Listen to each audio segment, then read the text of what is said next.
en regardant les harmoniques, donc ce magnifique système zodiacal, numérique, numérologique et donc de cartes, hein, ce sont des cartes, hein, des arcanes. Eh bien, en montant donc pour la date de naissance de Marie-Sophie L, vous regarderez l'autre vidéo, puisque ça fait suite à l'autre vidéo que j'ai fait là, j'ai fait son analyse avec les 3 thèmes harmoniques. Eh bien, j'ai trouvé qu'il y avait des choses qui se répétaient, comme je vous l'ai montré. Et donc, j'ai regardé avec les kin maya, qui sont des systèmes d'études extrêmement intéressants par rapport à l'équilibre homme-terre, voyez, par rapport à notre humanité sur cette planète, et donc ce que nous venons apporter ici, quoi, hein. Et donc, comme j'expliquais, donc le calendrier maya n'a rien à voir avec le calendrier julien grégorien, qui est un calendrier de mort. Vous regarderez ça sur synchronomètre.com, super site donc qui donne beaucoup d'explications. En fait, c'est un blog, hein, c'est un gigantesque blog qui donne donc des informations sur comment notre monde a été engrammé de manière toxique, en fait, par un système qui est complètement contre-productif avec le temps. Voilà, qui est avant tout un temps, même si c'est une construction matérialiste, puisque donc d'après les fameux physiciens quantiques, etc., ben, le temps, il n'y a pas de temps, hein.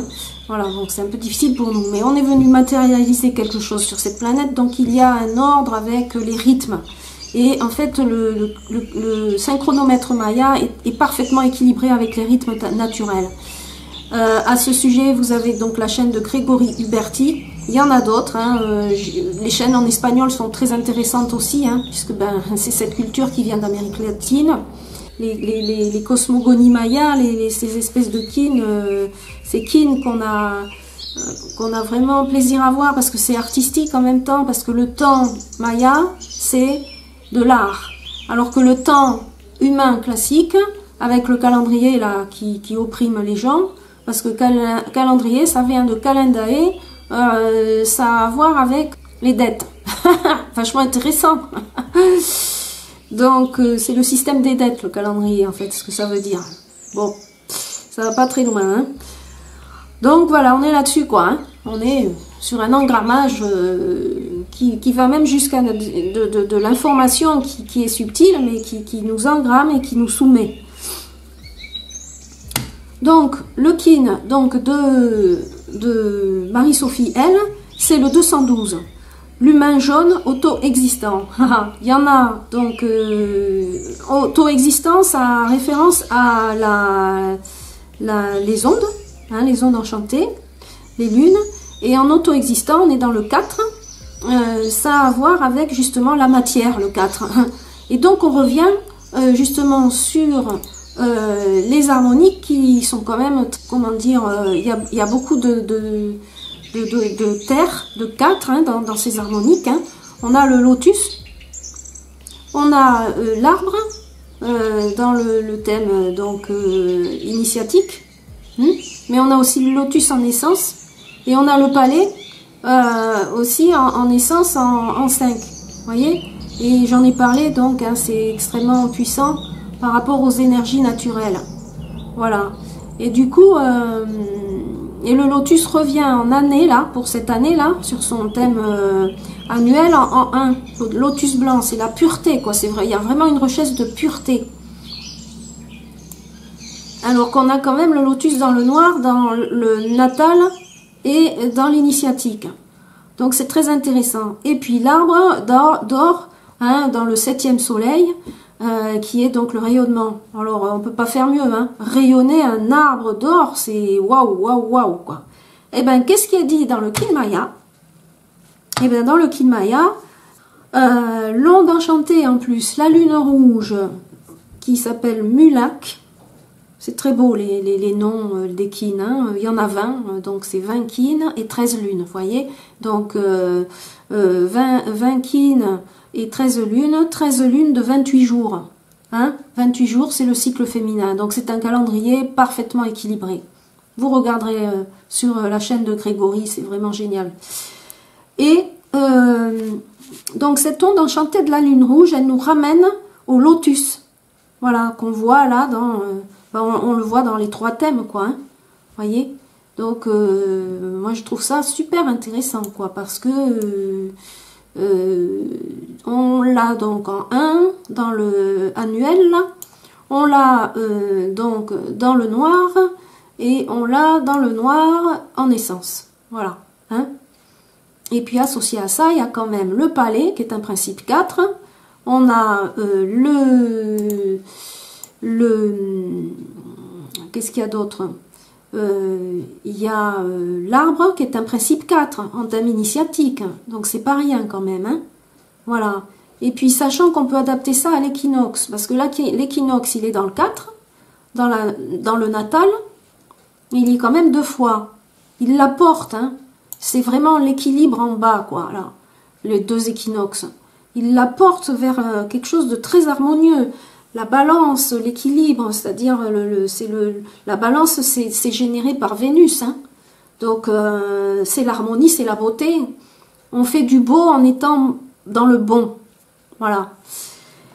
Et donc, cette onde, donc, elle nous invite à purifier en fonction des influences. On définit quelles sont ces influences en mesurant la sagesse que donnent ces influences. Et qu'est-ce qui est le plus sage à faire pour soi. Voilà. Et ce qui est plus sage aussi à faire pour les autres. Donc c'est très intéressant. Car il y a aussi les influences que j'offre au monde. Alors ça c'est vraiment le truc de l'humain. L'humain c'est un lien avec les influences. L'humain c'est c'est aussi quelqu'un qui est capable d'abattre des énergies colossales, quoi. C'est vraiment le créateur, hein. Il est pressé, il a le sens des responsabilités, il est moissonneur, il est abondant, il apporte la conscience divine à la conscience humaine. C'est un travailleur acharné et il repousse ses limites. Voilà, ça c'est le signe de Marie-Sophie, voyez, au centre là. Vous voyez comme c'est beau, là, c'est Kin, c'est beau, hein. C'est Helga Brunner qui fait ça. Mais vous les avez aussi en version très simplifiée, classique, voilà, sur un site anglais, là, stargroot.com, il y en a d'autres. Et j'aime bien parce qu'ils vous montrent les cycles lunaires en même temps, avec le petit poème. Ah oui, parce qu'il y a un petit poème, je vous le mettrai à la fin, le petit poème. C'est une phrase... C'est comme un programme qui vous accompagne pour vous syntoniser encore plus avec votre mission. Non mais c'est géant ce système, vraiment. Donc, déjà on a la phrase « Quelle forme prendra mon action ?» hein, voilà, qui est la méditation du Kin, hein, de sa naissance. Donc bon, là elle est dans la forme, hein, puisque on est en auto-existant, donc c'est vraiment le principe 4. Hein. Il y en a 13, donc on est en 4, c'est le début. Et puis avec l'humain, il y a le problème du libre arbitre. Hein. Voilà, donc on veut être libre donc de choisir, d'être dans la bonne influence et d'avoir une bonne influence pour les autres autant que celle qu'on reçoit. Voilà. Et donc vous voyez bien que avec ces influences, eh ben, elles sont portées par cette problématique-là dans le thème natal, miroir face à l'équinoxe, en face, en doré, en or, pardon. Hein, et dans le thème natal, on voit bien cette orientation-là, miroir et équinoxe. Voilà, donc mon influence, celle des autres. Et on le retrouve d'ailleurs avec, c'est rigolo, le miroir, on le retrouve cette année dans le thème annuel. Miroir, et en face, vous avez l'Orient. L'Orient, waouh, c'est l'énergie d'entraînement. On entraîne des foules, hein. L'Orient, il est en 7, là. Voilà, l'Orient, principe de 3, en 7. À fond les manettes, quoi. Sachant que j'en ai pas parlé trop, le scarabée en thème initiatique, c'est quand même le révolutionnaire, hein. Le révolutionnaire, en sacré, là, ben, c'est tout ce qui touche aux organisations, hein, tout ce qui est collectif. hein, le grand tout, et au niveau humain, concret. Et le scarabée, il est là pour bousculer, hein. C'est youpi, il y a un chaos, j'y vais, quoi. Je vais amener ma crotte et je vais en faire quelque chose de beau. C'est ça, en fait, le scarabée. Vous regardez son site, elle n'arrête pas de militer.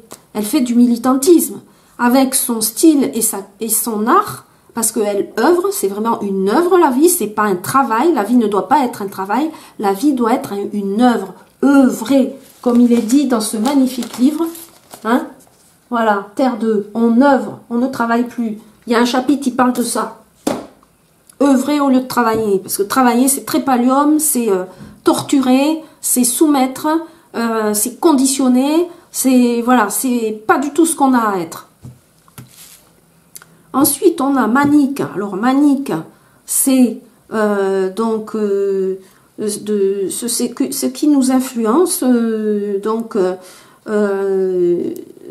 tout ce qui peut prendre de l'énergie, les connaissances en moi, ce qu'elle m'apporte, est-ce qu'elle me manipule ou est-ce qu'elle m'aide à m'élever, ou est-ce qu'elle me guérisse, est-ce qu'elle aide à me réaliser, développement personnel, réalisation de soi. Voilà, là on y est dans la main, c'est la main, hein, en Kilmaya. Et quel personnage je ne veux plus être, elle en parle de ça. L'actrice de cinéma, eh bien non, c'est pas ce qu'elle a à faire dans cette vie. Et probablement que ce rôle d'actrice de cinéma correspond à un rôle ancien d'une vie d'avant. Pourquoi? Parce que en harmonique, on peut aussi voir la vie d'avant et la vie d'après. C'est-à-dire qu'en fait, avant qu'elle ait été phénix, hein, dans le thème natal, elle est phénix. Regardez là, c'est le phénix, ça. Eh ben, le phénix c'est un 26, et avant qu'elle soit phénix, on recule de 1, ça fait 25, et ça fait le masque. Et le masque, c'est Angelo, c'est le rôle qu'on joue. Donc, il y a sans doute, et c'est le principe 7, on revient au public, à la vision des autres, vous voyez, le rôle qu'on joue. Donc, il y a une histoire avec le rôle, et peut-être qu'elle a eu un très fort rôle au niveau du public, mais dans le sens plutôt spectacle. Pas là, le rapport avec la terre, la matière, vous voyez. Bon, voilà, j'ai pas étudié à fond le truc, hein, mais on peut le voir. Et par contre, après, on arrive, si on rajoute 1, on va sur la vie d'après. Et la vie d'après, c'est le prophète. Et le prophète, eh ben, c'est un principe 9. Et le 9, c'est un principe du sacré. Eh bien, le prophète, eh ben, il enseigne, il transmet, et il donne un enseignement, il transmet, il inspire, il peut inspirer une génération entière, le prophète. Vous voyez, Jimi Hendrix était prophète. Voilà, vous voyez ce que ça donne au niveau de la musique. Il a inspiré énormément de monde. Ben voilà, par exemple. Alors, ensuite, on a l'Amat, l'étoile jaune en haut, en jaune, le carré jaune. Et l'Amat, eh ben, l'étoile jaune, c'est le guide pour définir comment j'embellis ma vie, car les influences, elles ont un impact. Voilà, on retrouve toujours cette histoire de l'humain avec les influences. Hein. Et pour embellir ma vie, eh ben, on lâche certaines influences et on en développe d'autres. Qu'est-ce qu'elle a fait en laissant tomber le truc de Hollywood, elle a laissé tomber le truc de l'acteur, etc. Voyez? Parce qu'à Hollywood aussi, il n'y a pas que des énergies très positives, hein, dans le milieu bling-bling, showbiz et tout ça. Hein. C'est un peu dangereux quelquefois. Hein. On en parle beaucoup hein, en ce moment. Voilà, alors, l'art de s'intégrer, cette sagesse donne forme du coup à l'élégance, l'art de vivre, l'harmonie, eh ben, on retrouve encore l'équinoxe, vous voyez? Voilà. Et si on regarde le thème initiatique, eh ben, on a la lune dans le jade, donc qui donne beaucoup d'extrême sensibilité, et puis cet arbre en or, quoi, hein, voilà, qui remplace les 2 équinoxes du thème de naissance, donc c'est vachement intéressant. Vachement intéressant. Avec l'aura au milieu, là, en 5 en bas, l'aura qui donc, plus je suis en accord avec mon énergie interne, et plus je rayonne la lumière, plus je rayonne l'amour, parce que c'est l'aura d'ambre, donc c'est l'amour, c'est l'énergie du cœur, qui nous ramène à la lune à côté, là, de jade, qui est l'extrême sensibilité, le côté très magnétique. Donc, quelle est la communication que je fais avec moi-même? Et ça sera l'antipode qui est en face, qui s'appelle Ik, c'est le vent. Voilà. Et donc le vent blanc, eh bien, c'est la communication. Très intéressant. Quand on voit ce qu'elle a dans les thèmes par rapport à l'axe 2-7, hein, l'axe de 7, miroir, équinoxe dans le natal, et puis empreinte, arbre dans l'initiatique. Et cette année, c'est donc miroir orient, voyez là, complètement sur le thème rouge. Donc, quelle est la communication que je fais avec moi-même, hein? Voilà. Bon, bah déjà, le miroir, il est en dormant, c'est-à-dire il est stimulé par l'équilibre en face de l'équinoxe, hein, dans le thème jaune, là, dans le thème de naissance, c'est jaune. J'ai oublié de vous dire, le jaune, c'est naissance, le initiatique, c'est le vert et bleu, et le rouge, c'est l'annuel, hein. Mais ça, j'en ai parlé beaucoup dans l'autre vidéo. Voilà, donc, est-ce qu'on sait prendre du temps? Ben, avec tout ce qu'elle fait, j'espère qu'elle se pose un peu de temps en temps, parce que, waouh, c'est de la super énergie, quoi, hein. Donc, il y a un problème de com avec l'esprit artificiel d'Internet, justement, aussi, hein. Le formatage, les réseaux, rapidité, il faut que ça dure tant de minutes. Enfin, on n'est pas obligé, hein, vous voyez, moi je prends tout mon temps, mais voilà, en général, si on veut être méga vu, il faut faire des milliers de vidéos, faut être partout à la fois, faut être sur Instagram, faut être sur un site, faut être sur un blog, son site, faut l'alimenter tout le temps. Enfin voilà, il faut générer une grosse équipe là pour faire ça. Une seule personne, c'est pas possible, quoi, vous voyez. Donc, est-ce que c'est pas aussi en conflit avec le rythme naturel des choses? Voilà, hein, c'est ça le truc. Donc, il y a des choix à faire, hein. C'est ça le libre arbitre de l'humain, qu'on retrouve donc au centre. Et donc, la conclusion avec Mulak, la lune rouge en dessous, hein, en bas, donc c'est ce qui inspire, ce qui est occulte, hein, c'est le pouvoir occulte. Eh bien, la lune rouge planétaire, c'est un gros travail de forme avec la matière, du coup. Eh bien, on le retrouve, cette matière, hein, je vous ai dit, hein, ça n'arrête pas, quoi. Le lotus, principe 4, l'arbre, principe 4, l'équinoxe quand même, qui est 5, mais qui est dans le jade, et puis qui est dans le 7, hein, pour mieux communiquer. Et puis, vous avez l'oracle en jade dans le thème annuel de cette année. Vous avez la lune de jade dans l'initiatique. On retrouve donc le lotus, toujours ce principe 4, avec l'arbre juste à côté en or. Bon, ben, voyez, c'est quand même très clair, hein. Voilà. Et la lune, elle y est 2 fois dans le thème initiatique, hein. Donc, beaucoup de captation, de sensibilité. Donc, c'est les eaux primordiales, la lune rouge, hein. Et ben, les eaux primordiales, vous avez vu le lotus, on le retrouve sur tous les thèmes. Voilà. Donc, c'est très intéressant. Parce que ce lotus noir, c'est un gros travail de forme avec la matière, en fait. Et donc, comment on purifie toutes les influences négatives autour de soi. Voilà, donc il y a une idée de perfectionnement, de réalisation du flux, d'être dans ce flux cosmique, naturel, parfaitement sain, équilibré, et des informations originelles dont je suis issue. Elle s'intéresse aussi aux sciences quantiques, vous voyez, comme Grigory Grabovoy. Vous avez un très bon dialogue avec Hélène Laporte, hein, de Sciences of Eden, hein, qui est donc la super enseignante de la spécialité donc de cette science-là de Grigory Grabovoy. Là, on est en plein séquence numérique, PRK1U, la science informationnelle qui engramme nos cellules, qui engramme tout ce qu'on fait dans la vie, notre quotidien, les petites choses de la vie, enfin tout. Moi, j'en ai fait du Grabovoy, donc je sais de quoi je parle. j'ai suivi la formation avec Hélène. Bon, j'ai un peu lâché du lest parce que ben on peut pas tout faire. Et puis il y a aussi ce danger justement d'être trop dans le sectaire, vous voyez, être trop. Hein. Ça c'est le travers de la lune, de la nouvelle ère. La nouvelle ère, on l'a en essence là, dans son thème. La nouvelle ère justement sacrée. Hein. À quoi on adhère aussi, vous voyez, dans le New Age, le nouvel âge. Parce qu'on est dans des nouveaux temps là. Vous avez vu comme tout s'interpénètre et tous les spécialistes, thérapeutes, scientifiques, ils commencent enfin à décloisonner leur savoir et à se mettre ensemble.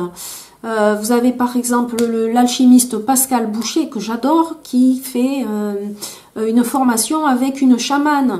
Je sais plus son nom. Mais c'est génial ce qu'ils font, voilà, donc c'est super. Donc plein de gens comme ça qui se mettent ensemble pour faire des choses. Il y a un décloisonnement. Donc la manifestation de l'eau, l'eau primordiale de vie, c'est ce lotus noir là qu'on retrouve, hein, voyez. Donc la lune rouge, ça rejoint avec le Kid Maya, ça se rejoint.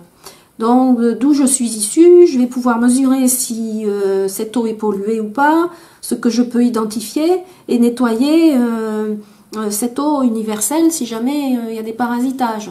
Très intéressant, elle habite au bord de l'eau, hein, elle habite au bord de l'océan et elle dit qu'elle utilise l'eau de mer. C'est fabuleux parce que l'eau de mer, c'est plein de choses extrêmement riches pour la santé. Hein. Donc voilà, du coup, il y a une très jolie phrase que je vais vous laisser, qui est une phrase d'activation galactique et qui aide énormément à se syntoniser, c'est-à-dire à se mettre à la bonne fréquence avec les énergies qui nous sont demandées pour notre incarnation. Ça marche aussi pour tous les jours. Vous avez des kin pour tous les jours, hein, puisque c'est des calculs liés à la date du jour. Voilà. Donc cette phase d'activation galactique, on va le faire avec les oiseaux. Donc la phrase d'activation galactique avec les petits oiseaux.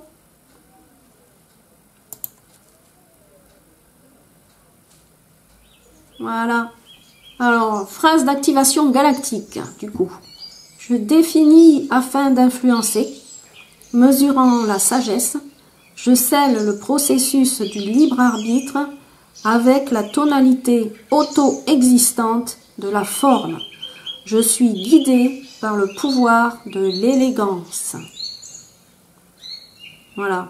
Donc, l'élégance, eh bien, ça a à voir avec l'étoile jaune, qui est vraiment le principe d'élégance. Ensuite, auto-existant, la tonalité auto-existante, ça correspond aux 13 lunes. Donc là, on est dans l'onde auto-existante de la forme. La forme, eh ben, c'est ce qui a à voir avec la matière, hein, puisque c'est le principe auto-existant, eh bien, c'est l'essence, c'est la forme. Donc voilà, il y a toute une grammaire, vous voyez. Voilà, ça marche comme ça. Voilà, et je définis afin d'influencer. Ça, c'est l'humain. Voyez? Voilà.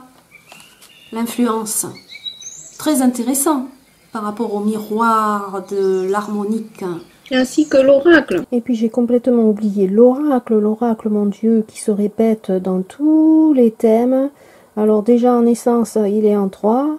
C'est-à-dire dans le domaine de la pensée, dans le vent. Il est dans le vent, oui, parce qu'il y a des principes qui ressemblent beaucoup au Kinmaya chez Angelo Loria. Donc vous avez le vent, vous avez le serpent cosmique à l'opposé qui est en 8, hein, le noir, c'est le serpent cosmique, hein, c'est le lieu des transformations ou des choses invisibles, des mondes inconnus. Hein, voilà. Et du coup, on le retrouve aussi dans le thème harmonique initiatique, hein, en arc-en-ciel en plus, c'est-à-dire dans l'élément 6. Et cet élément 6, ben, c'est l'élément de la communication, de l'information. Et en plus, il est opposé à son cousin là-haut, qui est l'alphabet. Alors, je vous dis pas, hein, ça y va, la communication. Hein, elle a une mission de communiquer, de transmettre et d'enseigner avec l'alphabet en 1, en blanc. Et après, on le retrouve cette année en thème harmonique annuel, hein, 2 fois. Donc, dans le noir encore, principe donc de tout ce qui est occulte, tout ce qui est invisible, tout ce qui est les mondes parallèles. Je pense qu'elle va avoir les oreilles bien tendues. Et puis il est en jade, évidemment. Voilà, donc il y a une grande capacité par la parole, l'oracle, bien entendu. Vous avez vu le signe de la fleur de lys, c'est l'archange Gabriel qui porte cette fleur. C'est vraiment le messager par excellence, c'est l'information qu'on reçoit et celle qu'on envoie, qu'on donne aux autres. Et puis il y a la nouvelle ère en 3, dans le vent. Hein. J'avais oublié la nouvelle ère dans le vent, c'est vraiment, ça bouge beaucoup, c'est des découvertes, c'est des explorations nouvelles dans la pensée. Donc les influences, on y est à fond là, voilà. C'est par excellence la marque de l'influence, c'est vraiment l'oracle, le principe 6, chez Angelo, hein, avec l'alphabet qui enseigne et qui est le maître du jeu en plus dans la 6e partie, là, en arc-en-ciel, dans le thème de l'année. Voilà, en rouge, là. C'est le chef d'orchestre. Voilà. Merci de m'avoir écouté. J'espère que ça vous a intéressé. Au revoir. Bye bye.